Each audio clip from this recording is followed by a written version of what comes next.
Bardhaman medical কলেজের hostel, অভিযোগ এই হোস্টেলে মদ বিক্রি হয়। আর এই অভিযোগ নিয়েই ছাত্রদের দুই গোষ্ঠীর মধ্যে ধুন্ধুমার, স্লোগান, পাল্টা স্লোগান।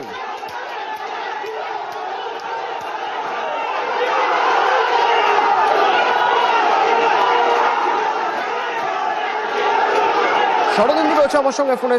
শরদিন্দু, মদ কারা বিক্রি করছে, কিভাবে মদ ঢুকছে, কি অভিযোগ উঠছে?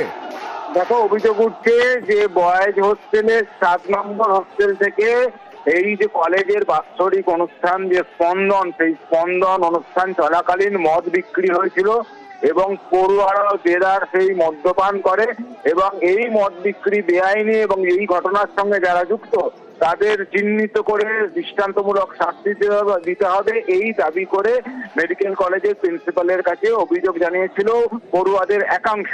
এবং আজকে টিচার কাউন্সিলের বৈঠক চলছে এবং সেই বৈঠক চলাকালীন তারা তাদের যে দাবি, সেই দাবির সমর্থনে সেখানে জমায়েত হয় এবং কলেজের পড়ুয়াদের আরেক অংশ তারাও পাল্টা জমায়েত করে এবং স্লোগান দিতে থাকে এবং এই দুই পক্ষ কাছাকাছি হয়ে যাওয়া এবং ব্যাপক উত্তেজনা দেখা যায় এবং তুলকালাম পরিস্থিতি তৈরি হয়। তখন জেলা পুলিশের পক্ষ থেকে বিশাল বাহিনী এবং র্যাব পাঠিয়ে পরিস্থিতি নিয়ন্ত্রণে আপাতত রাখা হয়েছে। তবে এখনো পরিস্থিতি উত্তেজনা রয়েছে, দুপক্ষই ঝন্ডায় বসে রয়েছে।